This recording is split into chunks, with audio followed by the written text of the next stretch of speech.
இன்றைக்கி நம்ம ஒரு சிம்பிளான ஸ்நாக் பார்க்க போகிறோம். பேபிகார்ன் ஃப்ரைஸ் பார்க்க போகிறோம். அது எப்படி செய்கிறதுன்னு பார்க்கலாம். சிம்பிள் இன்க்ரீடியன்ட்ஸ் வச்சு நம்ம செஞ்சிடலாம். பசங்க ஸ்கூல்லேருந்து வந்தோடனே கொடுக்குறதுக்கு ஈஸியாக இருக்கும். அரிசி மாவு 2 table spoon, cornflour 1 table spoon, மஞ்சள் பொடி 1/4 டீஸ்பூன், சில்லி பவுடர் காரத்துக்கு ஏற்ப, பசங்களுக்கு கொடுக்கறதுனால கொஞ்சம் கம்மியாகவே போட்டுக்கலாம். நான் இப்போ 1/2 டீஸ்பூனுக்கு விட கம்மியாக போட்டிருக்கேன். கரம் மசாலா 1/4 டீஸ்பூன், உப்பு நம்ம டேஸ்ட்க்கு ஏற்ப போட்டுக்கலாம். இஞ்சி பூண்டு விழுது ஒரு 1/2 டீஸ்பூன். இப்போ இந்த மிக்சரை கொஞ்சம் நம்ம தண்ணி தெளித்து மிக்ஸ் பண்ணி வச்சுக்கலாம். பேபிகார்னை வந்து ஒரு 5 நிமிஷம் நல்லா வேக வச்சு எடுத்து வச்சுக்கணும். சூடான தண்ணியில் 5 நிமிஷம் போட்டு எடுத்துட்டோன்னா வெந்துடும். இப்போ இதில் கொஞ்சம் தண்ணி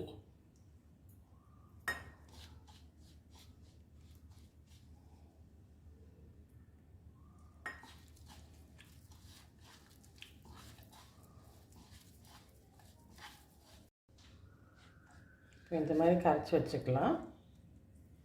இதில் நம்ம வேக வச்ச பேபிகார்னை கொஞ்சம் பெருசாக இருந்ததுன்னா 2 கட் பண்ணிக்கோங்க. நான் சின்னதாக இருக்க அப்படியே போட்டிருக்கேன். பெருசாக இருக்கிறது இந்த மாதிரி கட் பண்ணிவிட்டேன்.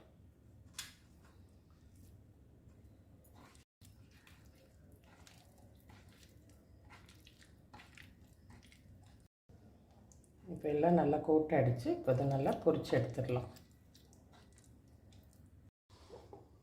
எண்ணெயை கொஞ்சம் நல்லா மீடியம் ஹீட்டில் வச்சுக்கோங்க. ஜாஸ்தி எண்ணெய் வேண்டாம், கொஞ்சம் எண்ணெய் இருந்தாலே போகிறோம்.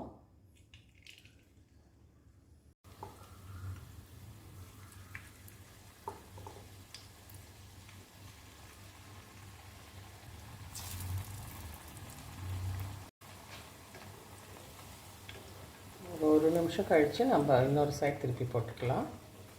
கொஞ்சம் நல்ல கோல்டன் ப்ரௌன் கலர் ஆன உடனே நம்ம எடுத்துடலாம். பாருங்கள்,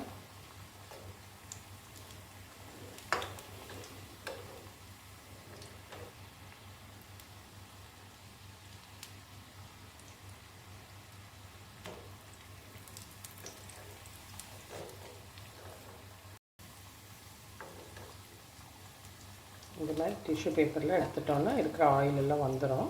இப்போ சூப்பர்பான கிறிஸ்பியான நம்ம கார்ன் ஃபிங்கர்ஸ் ரெடி ஆகிடுச்சு. இது ஈஸியாக சிம்பிளாக நம்ம வீட்டில் இருக்கிற அரிசி மாவு கார்ன்ஃப்ளவர் வச்சு நம்ம செஞ்சிடலாம். ஈவினிங் வந்து பசங்க ஸ்கூல்லேருந்து வந்தோடனே இந்த மாதிரி கொடுத்தா ரொம்ப ஹாப்பியாக சாப்பிடுவாங்க. இதை வந்து உங்கள் வீட்லேயும் ட்ரை பண்ணிவிட்டு உங்களோட கமெண்ட்ஸ் எனக்கு சொல்லுங்கள். உங்களுக்கு என்னோடய சேனலை பிடிச்சிருந்தால் லைக் பண்ணுங்கள், ஷேர் பண்ணுங்கள், சப்ஸ்கிரைப் பண்ணுங்கள். நன்றி, வணக்கம்.